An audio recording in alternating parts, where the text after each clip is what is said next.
Diego Covelo. E aí, Pedrinho? Aí, agora tá me ouvindo e agora tem áudio. Diego, Conta a tua história aí, que a minha eu já sei de cor. quanto tempo a gente nos fala? Vai, fala aí, vamos começar daí. Rapaz, bicho, eu acho que faz uns... E a última vez que a gente se falou foi por e-mail, foi por... Deve ser Foi, lá, uns 8 anos, por aí. 6 anos. Uns 8, Acho que 10 foi anos, né? alguma coisa do Downtown, né? Que a gente É, tava eu acho que sim. É, naquele manifesto e tal. acho que sim, foi isso mesmo. Faz muito tempo, né? Ou talvez Sabe que alguma Diego, coisa por Facebook, né? Alguma mensagem, eu não alguma coisa sei, assim. eu não sei, eu nem lembro qual foi a última. Eu removi meu Facebook, velho. A última vez que eu acho que eu li alguma coisa do Facebook foi quando Uhum. começou essa coisa de ventilar essa história dessas candidaturas fascistas no começo do ano passado. Eu resolvi desistir porque o ar lá estava impossível de ser respirado, né? Mas Pode deixa eu contar um crer. negócio sobre Diego. Eu, na verdade, conheci Diego no Recife. Eu conheci primeiro a voz de Diego antes de conhecer ele. Porque tinha uma história que era o seguinte. Diego, ele é publicitário, ele é um comunicador, mas ele também, velho, ele é um humorista, ele é um imitador, ele é uma figuraça. E eu lembro que a primeira vez que eu ouvi a voz de Diego foi, na verdade, ele imitando pessoas e criando esquetes, assim. E eu achava aquilo impressionante. E, Na não, verdade, era... eu sou amostrado, Pedrinho. Eu te entendo, eu te entendo. Me fala da tua vida, onde é que você tá, velho? Você tá no Recife? Estou exatamente onde você, não vou dizer morou, não morou aqui na cidade, mas onde você praticamente viveu mais do que na sua casa, que é na Marte Pet. Velho, você tá na Marquete, eu reconheci pela persiana, velho. É, Ah, tô você aqui. tá aí. A gente fez uma Olha sala de só, reunião velho. aqui, onde era a sala de Edson, tá ligado? A gente fez uma Vocês sala de conseguiram reunião expulsar aqui. Edson? Edson tá dentro da criação agora, junto comigo, numa bancada. Ah, Tá que todo mundo demais, junto velho. agora. Que demais. Que Mudou a demais. configuração de tudo, Ju também tá junto da galera. A gente Não quebrou sabia, esse não. lance das salas isoladas, entendeu? Que, de certa forma, para a gente é estratégico, é bom, porque você tem uma privacidade para tratar de alguns assuntos mais particulares e que precisam de um certo sigilo, mas a gente perde o povo, né, velho?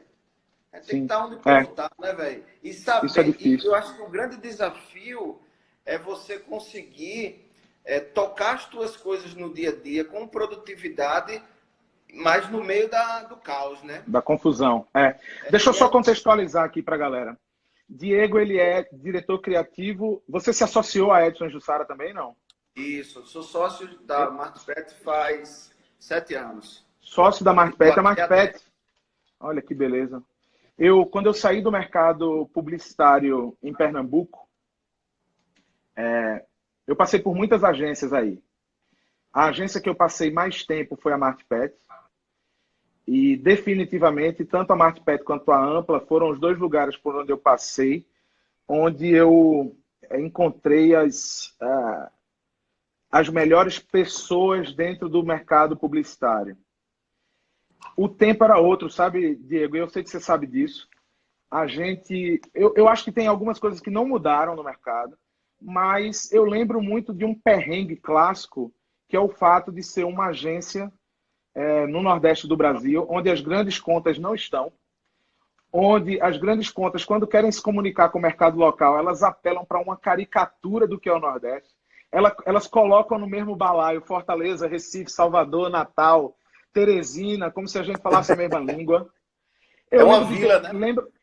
é como se fosse uma vila, e eu lembro de ter pego muito briefing de marcas onde as sedes dos departamentos de marketing estão no Sudeste, em que para eles era absolutamente natural colocar alguém, por exemplo, um ator de Fortaleza para falar com o mercado de Pernambuco. É mais ou menos, só para explicar, é como se a gente colocasse um mineiro de, sei lá, Tiradentes, Ipatinga, Itatinga, uma cidadezinha dessa, para falar com o consumidor de São Paulo capital, né? Correto. Como é que foram esses últimos... Eu tô fora daí há muito tempo, eu não vou nem falar em ano não, porque isso entrega a idade e cabelo branco. Mas como é que foi essa última década aí? O que é que tu vê que mudou do mercado publicitário? E principalmente eu queria saber o que é que melhorou. O que é que mudou para melhor? Que perspectivas são essas hoje para quem chega no mercado publicitário em Pernambuco? Cara, é uma pergunta bem abrangente, na verdade, o que você fez aí, porque eu acho que o nosso grande desafio hoje é voltar a ser relevante no sentido de entregar um serviço de valor, Sim, porque o cliente hoje o foco dele é olhar os números que hoje os meios digitais podem dar, né? Os parâmetros, os alcances, coisas que aqui no Nordeste, principalmente, a gente não consegue ter, porque a gente não tem pesquisa, nem para botar material na rua, depois, nem para avaliar depois, né? Então é tudo aqui, né, irmão? Sempre foi, né? É sempre sempre foi. no pulso e na experiência que você constrói. Mas eu lembro o papel do publicitário antigamente, e não é tão longe isso, porque eu tenho 20 anos de propaganda, né? Então, vamos botar aqui há 10 anos atrás, vai. O publicitário, ele chamava, vou dar um exemplo aqui de Seu Oliveira, lá da OIM. Sim, sim. Chamava Seu Oliveira e levava Seu Oliveira num terreno, e antes de construir o prédio, dizia assim: Seu Oliveira, esse terreno presta, aqui é estratégico, sabe? O publicitário, e Seu Oliveira não cobrava por isso, mas existia um valor naquela consultoria ali que se estava dando. E o cliente ouvia o publicitário e tinha ele quase que como um guru, né? Sim. Que, de certa forma, isso maquiava algumas coisas para quem não tinha consistência ou relevância, né? Porque você acabava você acabava através da fama dos outros, você acabava às vezes apenas por ser publicitário tendo uma certa autoridade, né? Sim. Então acho que a gente foi perdendo ao longo do tempo isso, porque a gente deixou de ser agente da mudança para ser agenciador de serviço, entendeu? Sim. E ser agenciador, ou seja, ser o intermediário, quase que todo mundo pode fazer isso. Agora, Sim. ser um agente da mudança, alguém que realmente vai trazer uma consistência na comunicação, que vai estabelecer uma relação entre o consumidor e a marca, vai contar uma história que vai ser representativa e memorável para ambas as partes, você precisa ter uma musculatura aí, digamos assim, intelectual e de mercado que nem todo mundo tem. Então, acho que por conta dessa mudança que o mercado acabou sofrendo, a gente perdeu um pouco essa relevância, sabe? A dona Fernanda Montenegro tem uma frase que ela diz que eu acho que cabe muito para a gente, que é o seguinte: quando alguém pede um ingresso de um espetáculo dela, ela faz assim: não me peça para dar a única coisa que eu tenho para vender. Então a gente deu a única coisa que a gente tinha para vender a vida inteira, praticamente, que é Sim. inteligência, estratégia, planejamento e criação, principalmente. Ou seja, a única coisa que o cliente não sabe fazer ou não tem competência suficiente para fazer, a gente deu a vida inteira. É verdade. E aí, como é que a gente desmama esse bezerro agora, meu irmão? Sim. Né? Sim. Onde eu sei que a luta por pagar a criação sempre foi acho que uma luta Sim. desde sempre, mas acabou que a gente, para fechar negócio, a gente sempre cedia de um lado, cedia do outro, e hoje o cliente compra melhor do que a gente, o veículo já dá todo o planejamento As de mídia para soluções, ele, plataforma, né? o próprio Facebook, o Instagram, se ele entrar lá, basta ele ler o manual, ele consegue fazer, ou seja, tudo ele consegue fazer, Sim. menos a nossa matéria-prima, que foi o que a gente sempre deu. Então, eu acho que o nosso principal desafio hoje é voltar a ter essa autoridade ou essa relevância que a gente tinha antigamente, mas através de um trabalho consistente aliado a esse novo cenário, que de certa forma ele dá coisas para a gente que a gente não tinha antes, que são os números, são o alcance, ou seja, você consegue... Antigamente a gente botava um anúncio no jornal e acabou-se, velho. Se deu certo, deu. Se não deu certo, ferrou. Hoje em dia a gente faz uma campanha digital, a gente bota duas, testa uma, essa não funciona, bota essa, refaz. Ou seja, a gente está em work in progress o tempo inteiro, né, velho? Sim, sim. Sabe um negócio que me preocupa? Isso quando eu cheguei para trabalhar em São Paulo, eu vi que isso não era uma propriedade geográfica, mas era uma propriedade do negócio. Eu comecei a me deparar com muita gente infeliz dentro de agência. Eu vou falar da área de criação, porque é a área que a gente pertence, tanto você quanto eu. Correto. E eu te confesso que o meu maior drama em São Paulo para montar a equipe, no Rio para montar a equipe da África quando eu estava lá, e que eu acho que também era o drama no Recife, é o drama em todo lugar, são dois movimentos aí, falando de aspectos humanos, das pessoas que trabalham com a gente, sabe? Com criação. Um é como é que a gente localiza essas pessoas, ou seja, eu não consigo mais fazer ideia de quantos estudantes de comunicação com especialização em publicidade saem por ano aí no Recife das universidades. Eu não consigo imaginar. Porque eu lembro que na minha época tinha um curso de publicidade na Universidade Federal. Hoje deve ter 35, né? Ou mais. Em São Paulo isso também acontece numa escala gigantesca. Essas pessoas criam uma expectativa enorme por conta, na verdade, de uma imagem que foi formada dessa relevância da gente como comunicador. A comunicação como ferramenta, instrumento de mudança e transformação. Isso vai se esvaindo. E a outra coisa é a manutenção da felicidade dessas pessoas, das nossas equipes, porque, na real, eu não sei se acontece isso contigo, com o teu time aí. As pessoas vão chegando no mercado e eu acho que diante de uma mudança drástica de como a informação chega para as pessoas, todo mundo tem muito mais acesso às informações e as pessoas dominam as plataformas. É isso que você falou. Basta ler ali 2 manuais das redes sociais para entender como é que funciona. A partir daí tem o talento que você emprega naquilo que você faz. Mas o que me parece é o seguinte, tem pessoas aptas a trabalhar com criatividade, absolutamente talentosas, que fazem coisas absolutamente relevantes, que a comunicação poderia servir para transformar e para mudar. Só que essas pessoas, velho, depois de pouquíssimo tempo, elas estão completamente desestimuladas, porque aí depois de 6 meses dentro de uma agência tradicional, elas entendem ou elas percebem, elas percebem que muito do que rege hoje esse negócio é muito pautado em coisas que são inúteis socialmente. Sabe? Você botar Luciano Huck para segurar um cartão de crédito para vender não sei o quê, quando tem 13 milhões de pessoas na miséria. Aí você sai na rua e você fala, porra, velho, esse não é o país que eu vivo, essa não é a realidade que eu vivo, nada disso. E aí, ao mesmo tempo, essas pessoas, enquanto estão trabalhando nas agências, elas também estão tocando seus rolés particulares, estão fazendo projeto de arte, estão fazendo projeto de comunicação, estão fazendo projeto digital. Como é que tu faz para observar quem são essas pessoas aí no contexto do Recife e identificar quem são essas pessoas que têm esses múltiplos talentos para tantas ferramentas de comunicação disponíveis e, ao mesmo tempo, para manter o estímulo delas, sabe? Como é que rola isso aí? É legal que você toca em só nos pontos vitais, né? Que bom.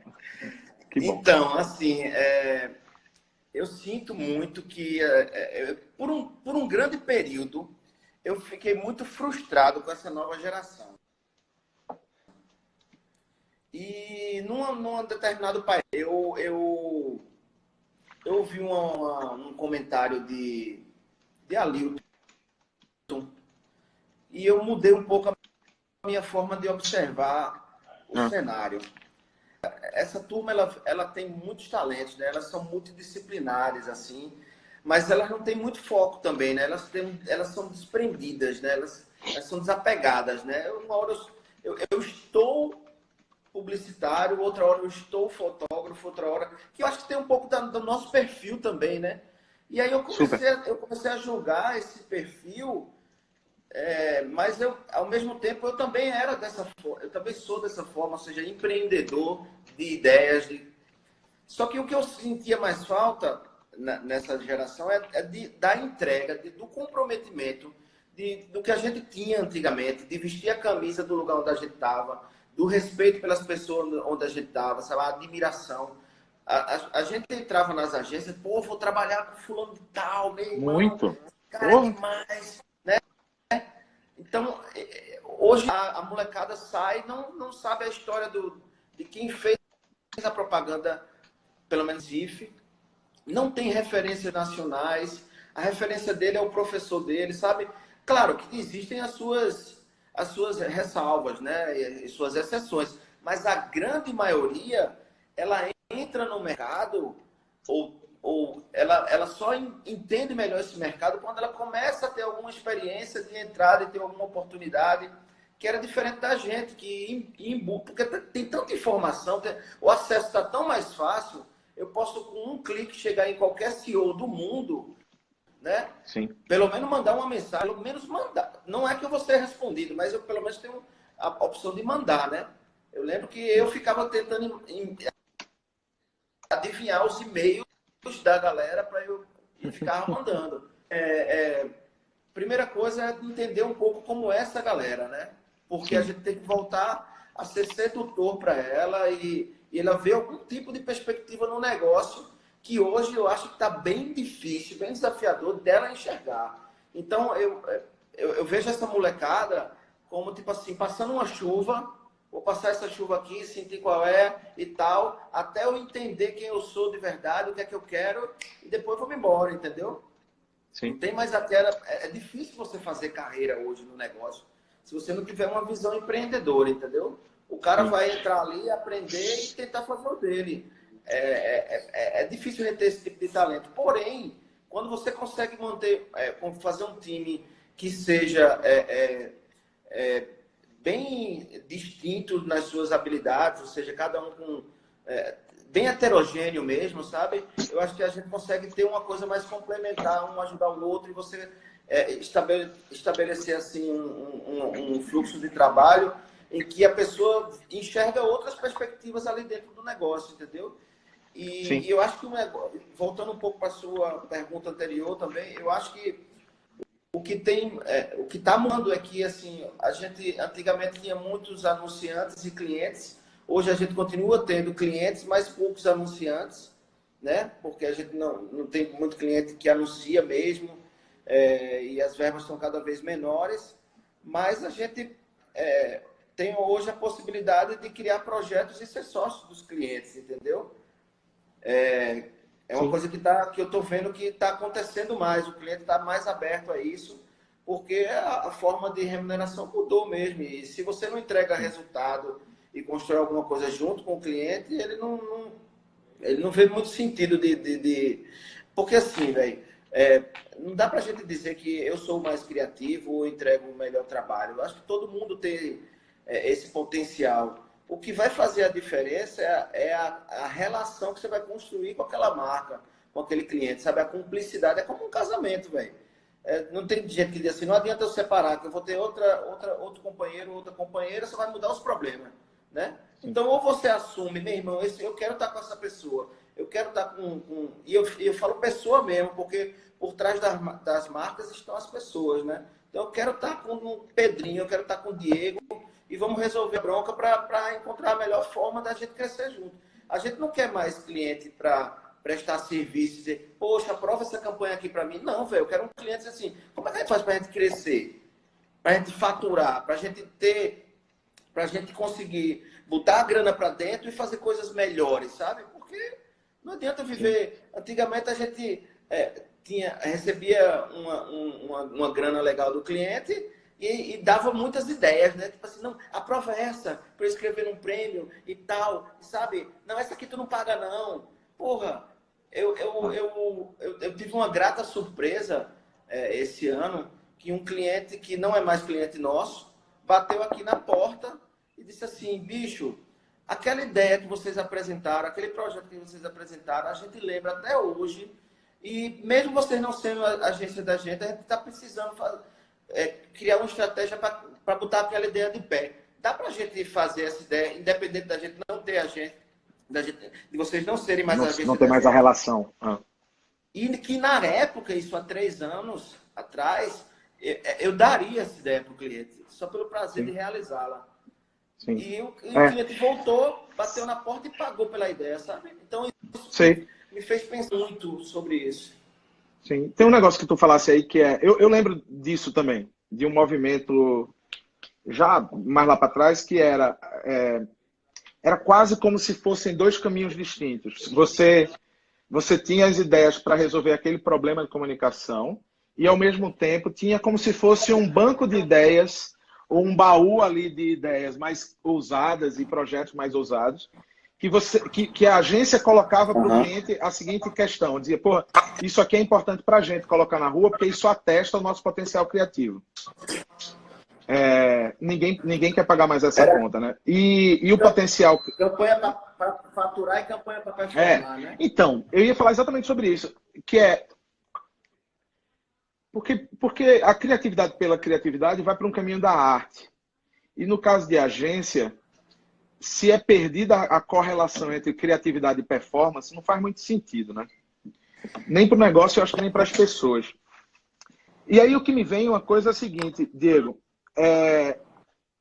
a gente falou sobre o estímulo, como manter essas pessoas estimuladas, como olhar para as pessoas que têm um trabalho criativo que estão no mercado, tudo isso. E tem um negócio que é que referências as pessoas buscam e tal. Eu lembro de um modelo muito antigo em que as pessoas, na verdade, elas estudavam a própria propaganda para fazer propaganda. Ou seja, eram as pessoas que liam anuários, iam ver prêmios e tal. Só que, velho, essa equação mudou. As pessoas buscam referências em todos os tipos de arte, todos os tipos de cultura e etc. Inclusive porque o digital vem para mostrar para a gente que a comunicação não é mais a marca falando, ditando e as pessoas consumindo ou comprando e etc., mas sim as marcas pedindo muita licença para participar de um diálogo que ele acontece independente delas, principalmente nos meios digitais, né? E aí a pergunta, na verdade, agora é para você, não é para o Diego, diretor de criação da Marketplace, mas é para o cara, Diego, que é assim, beleza, você tem que liderar uma equipe, você tem que pensar no negócio, você tem que atender o cliente, você tem que resolver problema de comunicação. Em que momento a sua cabeça areja, sai desse universo para ir buscar referências outras? O que é que você faz para se abastecer desse tipo de referência que não está na propaganda? Está na literatura, está no cinema, está no teatro, está nas artes mais ou menos racionalistas que tem. O que é que tu faz, pessoa física, para fazer com que sua cabeça viaje por esses outros lugares? Assim, na verdade, eu acho que é aí onde está a principal fonte da matéria-prima criativa, né? Ou seja, é um olhar para um raciocínio diferente, para uma postura. Eu acho que aí, talvez as melhores campanhas ou melhores funcionamentos de marca são conceitos extremamente humanos, né, cara? Ou seja, são cenários ou diálogos ou histórias que se contam que revelam o lado humano daquela marca, né? Então, sim. O que acontece muito é que, às vezes, a propaganda ela observa tendências, né, estéticas e acaba tendo uma leva de coisas assim, às vezes parecidas, né? Porque não, repetição de formato. Sabe? E eu acho que isso tá cada vez acontecendo menos, porque hoje a gente tem muito mais informação, né? O cara colocou uma coisa aqui, o cara, isso tá parecido com tal coisa e tal. Mas tem muito da nossa bolha também, né, Pedrinho? Porque às vezes a gente acha que todo mundo vai perceber que tá igual e para o consumidor final ele nem sente muito isso, né?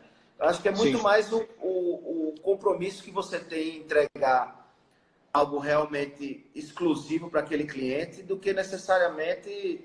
E aí vai de cada um, né? Vai de cada um. Eu acho que qualquer área tem Tem profissionais e profissionais. Tem um posicionamento da FNASCA, de um anúncio, acho que, sei lá, deve ter uns 10 anos, não sei, que eles que eu gosto muito de citar, que é assim, não somos fábrica, somos artesanato. Artesanato, eu lembro disso. Eu pactuo muito disso, e inclusive teve uma discussão agora recente, no Sindicato das Agências. Aqui a gente tem um grupo, e não sei se você soube, mas foi criada uma plataforma de comunicação por uma agência, eu não sei se é uma agência ou se é uma produtora, que é do grupo varejista aí, que os caras criaram uma plataforma de venda de campanhas, tipo a campanha.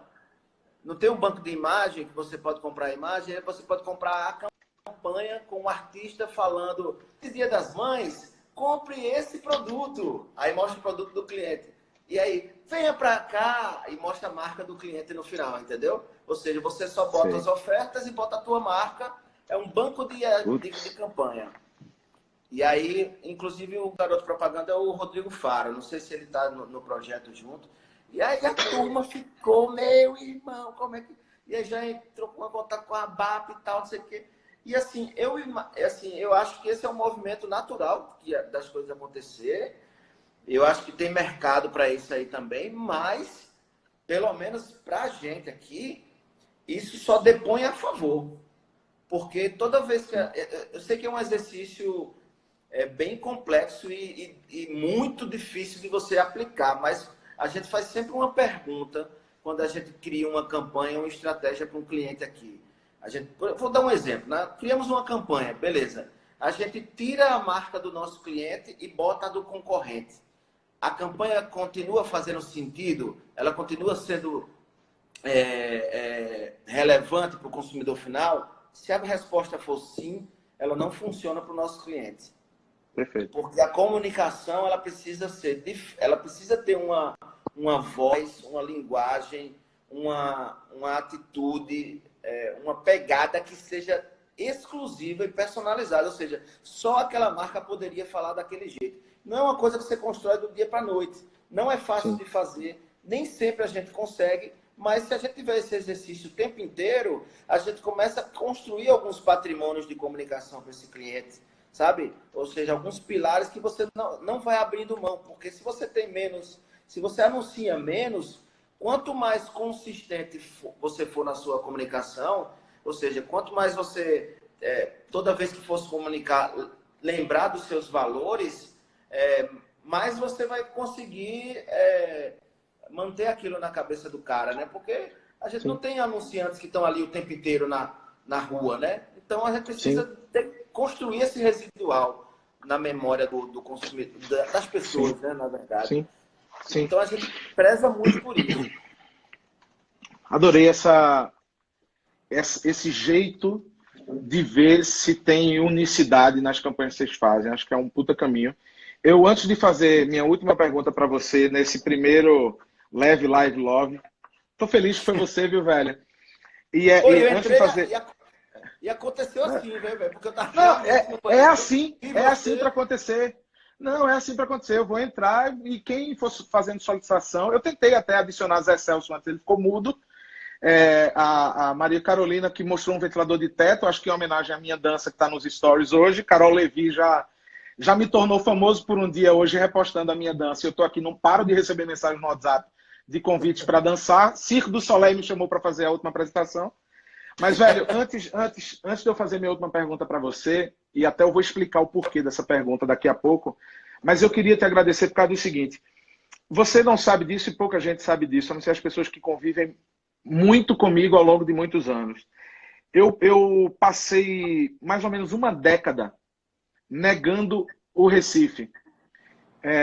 Negando em vários aspectos. Assim, eu ia muito pouco ao Recife, só ia, na verdade, para encontrar com Joaquim, Fábio, Gustavo, Rio, do Carlinhos, para a gente tocar junto, e suas respectivas companheiras.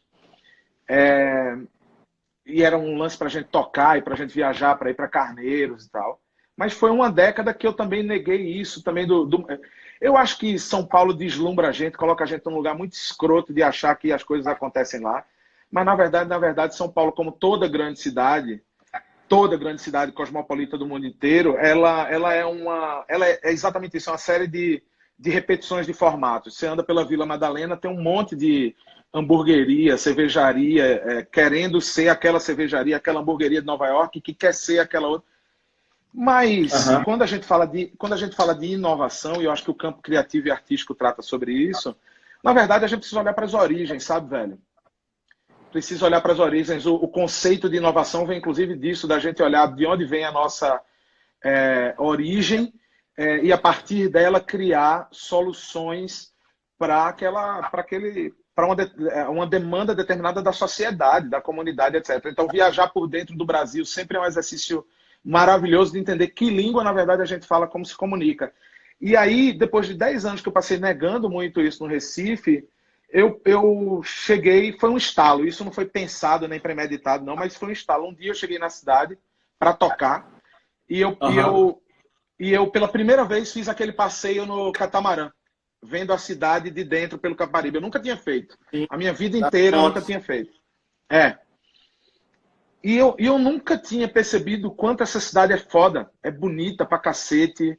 Essa coisa do rio, se fosse usado como transporte, seria brilhante. E eu não estou falando somente para o turismo, não. Eu estou falando para a sociedade.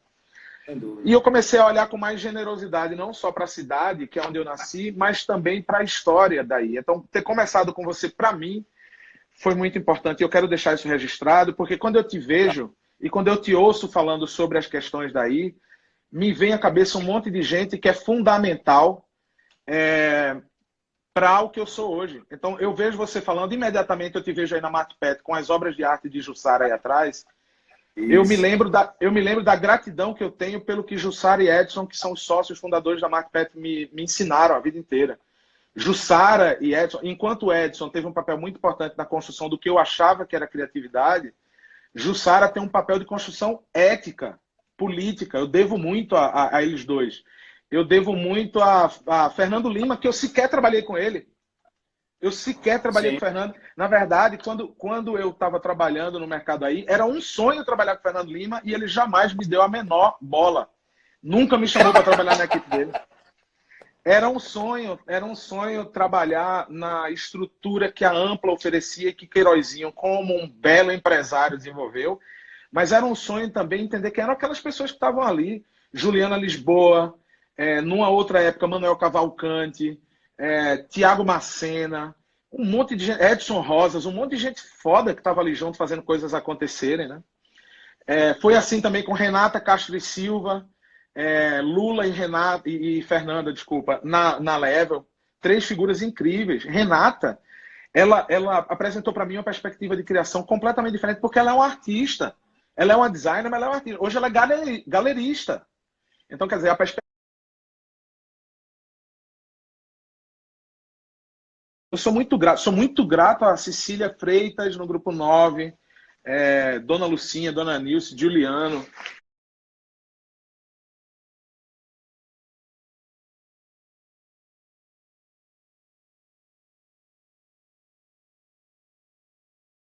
Trabalhei formalmente, mas que depois me chamaram para trabalhar. Tony, Matheus, a galera que já é de uma geração mais nova que eu, que eu acho que é mais da sua geração. Então, assim, o que eu vi falar hoje foi também uma lembrança de eu manter esses laços vivos. Eu admiro vocês pra caralho.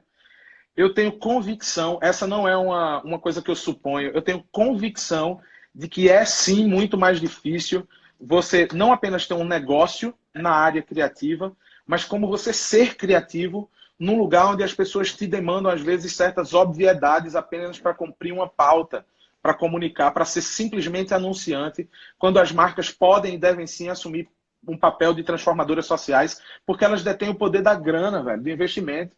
E se elas contam com você, com Edson, com Jussara, com Fernando e etc., para promover impacto social, a comunicação vai para um outro patamar, que é um patamar que deixa legado. E eu fico muito feliz de ter começado esse papo com você, porque eu sei da matriz, da origem aí de Edson e Jussara na MarketPet, e eu sei que você não está aí à toa.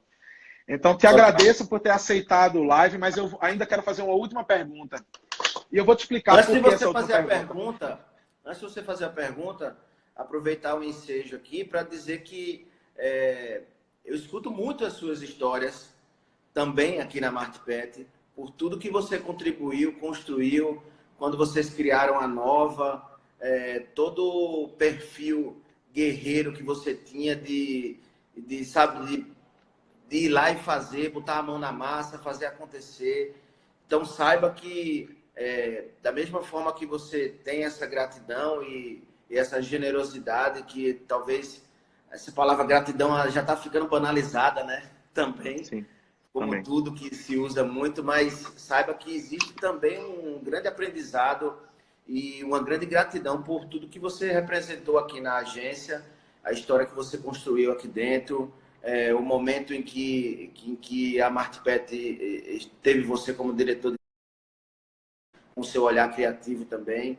Saiba que tanto o Ju quanto o Edson são super fãs da pessoa que você e do que você representa também para a propaganda aqui de Pernambuco, que você construiu. E eu sou fã de tabela porque a gente nunca trabalhou junto, nunca... Tenho certeza que você percebe isso. Diego, foi mal, caiu tua conexão aí. Voltou. Fala.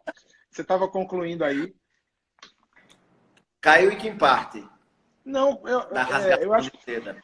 não, acho que já estava no final da rasgação.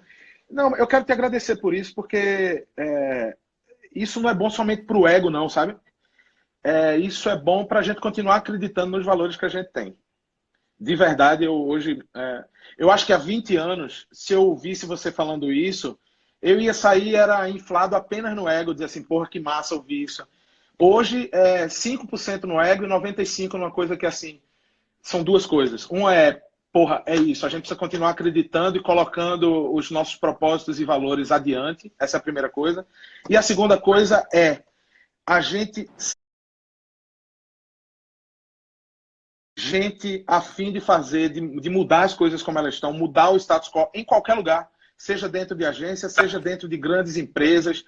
Às vezes a gente olha para as marcas e para as empresas como se elas fossem todas muito cruéis e perversas, só que lá dentro tem gente feito a gente, velho, que está afim também de fazer alguma coisa. Basta a gente se plugar, basta a gente fazer com que esses encontros aconteçam e a gente segue adiante. A minha última pergunta é um texto.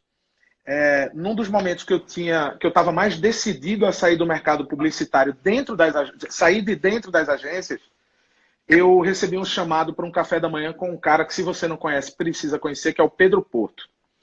Pedro Porto, hoje, ele é do Twitter, ele é o head de Branding Strategy, está em Miami, liderando uma equipe incrível para a América Latina inteira. E nesse café da manhã eu fui ouvir o Pedro, a gente tinha uma conversa em comum que a gente precisava ter, sobre a vida, sobre o trabalho, mas sobre a vida.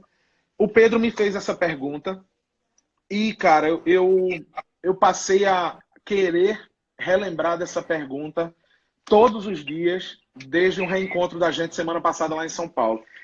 No final da nossa conversa, Pedro perguntou para mim, a gente falando sobre perspectiva, e disse assim, pô, velho, tá bom, onde é que você quer estar daqui a 15 anos? E eu olhei para ele e disse, 15 anos? Velho, eu não sei onde é que eu vou estar em junho. Eu gosto da viagem e tal, mas naquele momento eu não tinha uma resposta para ele. E eu, naquele momento, eu entendi a pergunta dele de um jeito menor do que verdadeiramente ela era. Porque a pergunta dele, isso foi há 10 anos mais ou menos, perguntando onde eu estaria há 15 anos, eu jamais imaginaria que eu responderia para ele. Eu quero estar com 4 filhos, morando em qualquer cidade que seja, porque em qualquer lugar a gente vai ser capaz de aterrissar e se ambientar e tal. Eu jamais construiria uma resposta dessa.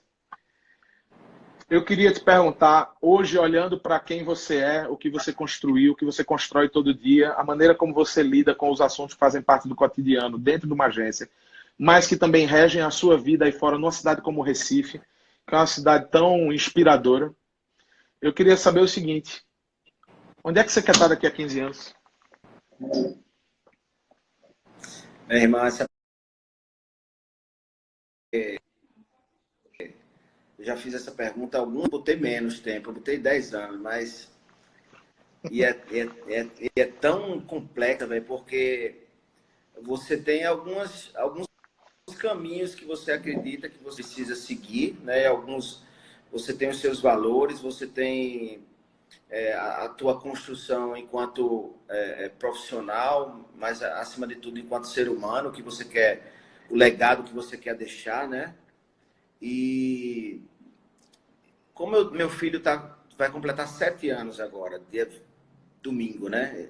Diferente de você, eu tenho apenas um. Isso que 4.